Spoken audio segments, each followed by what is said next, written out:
I'm Charlie Johnson with Maverick Boat Group, and today on Why Pathfinder, I'm going to talk to you about our wiring harnesses. As you can see here, we're standing next to a Pathfinder 23 HPS.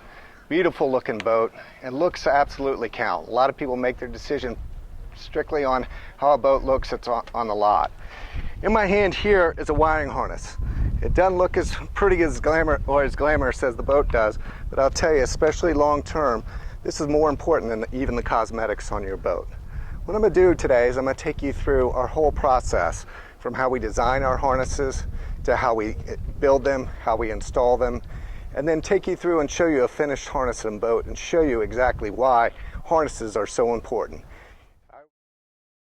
The creation of all of our wiring harnesses starts here in the engineering department, where we draft each and every wire harness in every boat here on our computer-assisted drafting programs, also known as CAD. It is here that we analyze every wire to make sure that it reaches the proper length, the proper gauge, and the proper parts associated with the wire. Through the process, we analyze it through a 10 to 3% voltage drop so that it meets the standards that of the Coast Guard and that of the American Boat and Yacht Council. Once our engineering team comes up with the schematic for each one of the harnesses, they get printed out and brought out here to the production floor. This is our wire harness building area. Use the schematics, they roll them out on this big table here, use these pegs right here to route the wires. The wire is routed exactly how it'll fall in the boat. There's no extra sags, there's no extra wire or anything like that.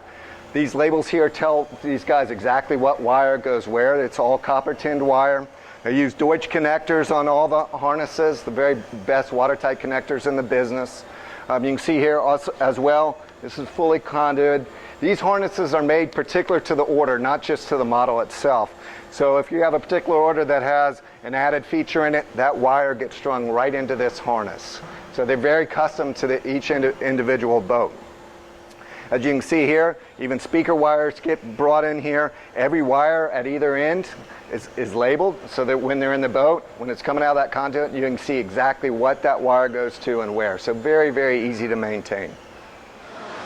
Now we've moved out to an open hull of a 26 Pathfinder. This is right before the deck goes on. Okay? There are a lot of things to note here. First off, this is a place where a lot of companies take a lot of liberties, mainly because once the cap goes on the boat, you can't see any of this anymore. That's not true at Pathfinder, but since we're focused on wiring harnesses on this video, I want to talk about our wiring harness. We talked about how we laid it out. You can see now it's installed in the boat. First off, note how everything is tied up out of the bilge. Also note, there are no sags in here. That's because when we designed the wiring harness, we designed it specific to this model. It's not a wiring harness that's shared across other models. It's not extra long, has a bunch of sag in it, loops we have to take care of. All right, it fits this boat exactly. Everything is labeled like we talked about. This is the harness that'll be attached into the deck. All these going into this Deutsch connector, the very best connectors in the business, watertight. Everything is labeled so you know exactly what is what. As you move forward here, you can see everything is tied up, moves forward. It's in chase tubes or in conduit, so if the wire's protected, there's no chafing, anything like that. So we moved forward a little bit into the other end of the harness here. This is the portion of the harness that attaches into the console and the switch panel. Everything's plug and play. As you can see again, all wires are labeled here. Here we have the grounding block that'll go and tie into the console. All this stuff is very accessible. I'll show you guys that in a minute. Here we have the bonding wire that grounds the tank to the whole system so there are no detrimental effects from static electricity. Across here, trolling motor wires. That's standard on every single Pathfinder. As you can see, they run up through a chase tube all the way forward to where the trolling motor would be. In here, you have a pull cord. That's if you want to add anything after the fact. Every harness has a pull cord in it. That's just for ease of maintenance down the line. So now we're up in a Pathfinder, and I want to walk through here and show you all the wiring harnesses in their fully rigged configuration, and just really how easily accessible they are and how easy it is to understand exactly what wires you have going where. We'll pull this front portion off right here and look down into the console. Now we are looking inside of the console at the back of the helm and switch panel. There are a number of things to note here. First, notice how easy all this is to access and reach. This picture was taken looking through the console door on the front of the console. There's no having to get on your back or working upside down to maintain your home connections and panel. Also notice how clean and well organized everything is. Not only does it look nice, but this makes it easy to work on. Oftentimes in this area the wires look like a giant bird's nest and it's very difficult to figure out what goes where. You can see how the wires are grouped together in conduit and tied up so that there is no sagging or pulling where the wires are secured to their component. If left to just hang, the weight of the wire and the balancing while underway will pull the wires away from their connections.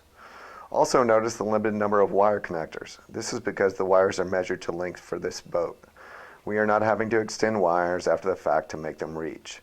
Where we have to use connectors to tie into vended parts, we use heat shrink connectors that are heated and then clamped twice on both ends using a special clamping tool that doesn't compromise the watertight seal of the connector or damage the wires. After the connector is heated and clamped, it undergoes a pull test to ensure the wires are solidly connected. All this translates to your electrical system and components working as they should for the long term. And if you ever do need to do any work on your wiring, it's easy to access and well organized so you can get back out on the water quickly. If you're a boater or I have friends that are boaters, I would guarantee that they've talked to you or that you've experienced yourself electrical issues with boats. It's really surprising then, even to this day, that many manufacturers really don't give the attention to detail that they need to in their wiring harnesses. They're outsourced, they're harnesses that are used for multiple boat models, sized to one model and used in another model, extra slack, extra wires in there. I hope you've learned today by going through this video with us that that's not the case at all at Pathfinder.